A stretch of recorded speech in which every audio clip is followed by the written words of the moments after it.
বোলপুরের সাংবাদিক বৈঠক।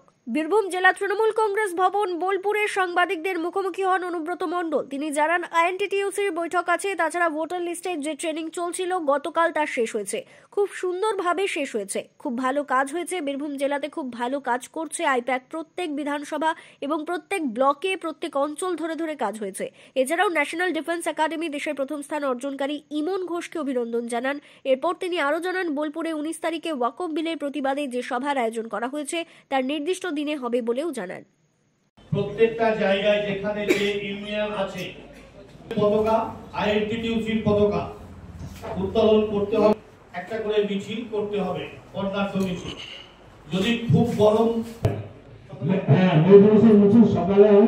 সকালেই করতে হবে, সকালেই যদি খুব বেশি তাপমাত্রা সকালে খুব সকাল মোরারই, বোলপুর, সাঁইতা, শিউরি, দুবরাজপুর সর্বত্রই ব্লককে সঙ্গে নিয়ে ভালো করে মিছিল করতে হবে, অন্যান্য ব্লকেও মিছিল করতে হবে। এবং যে কারণে বলা, এর আগেও আমরা অনেকে বলেছি, দেখুন এবারে এই আইএনটিটিইউসির ব্লক প্রেসিডেন্ট, টাউন প্রেসিডেন্ট, এই কনসেপ্টটা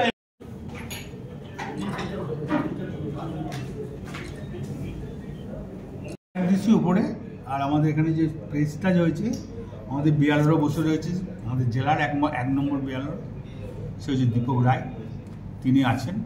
আর সুন্দরভাবে ট্রেনিং হয়ে গেছে, আমাদের বুথে বুথে ট্রেনিং হয়ে গেছে এবং সুন্দর কাজ করেছে আইপ্যাক, এটা অস্বীকার করা যাবে না। সুন্দরভাবে ওরা ট্রেনিং দিয়েছে। আমি বুথের প্রত্যেকটি মানুষকে বলবো, আপনারা ভোটার লিস্ট সংশোধনের যা কাজ হয়েছে আর নতুন করে ভোটার আবার আরম্ভ হচ্ছে, সচেতন থাকুন, ভোটের দিকে নজর দেন।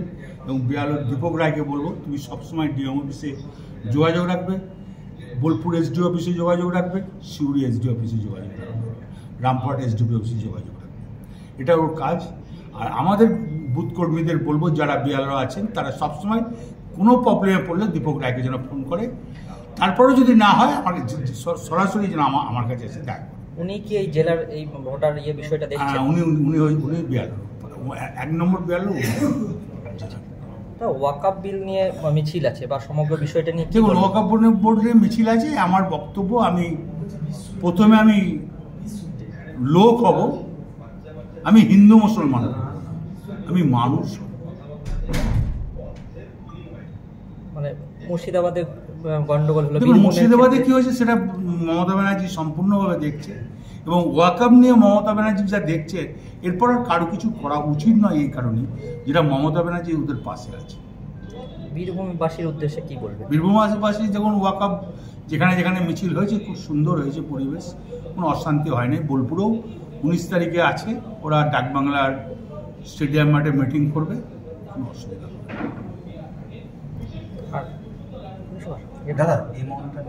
না। ইমন ঘোষ ডিফেন্সে ও আজকে ইন্ডিয়ার ফার্স্ট হয়েছে, আমি ধন্যবাদ জানাই। আমাদের তরফ থেকে আমরা সম্বোধনা দেবো, ঠিক টাইমে দেবো। এবং দিদি টুইট করেছে, এটা গোটা বাংলার লোক দেখেছে, গোটা ইন্ডিয়ার লোক দেখেছে। বীরভূমে যাতে কোনো রকম গন্ডগোল না হয় তার জন্য কি গন্ডগোল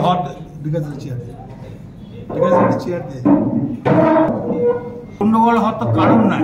আমি তো প্রথমেই একটা কথা বলবো, আমরা হিন্দু মুসলমান করবো না, আমরা মানুষ।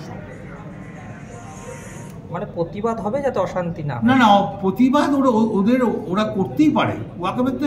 ওয়াকফ নিয়ে তো প্রতিবাদ প্রথম মমতা ব্যানার্জি করছে।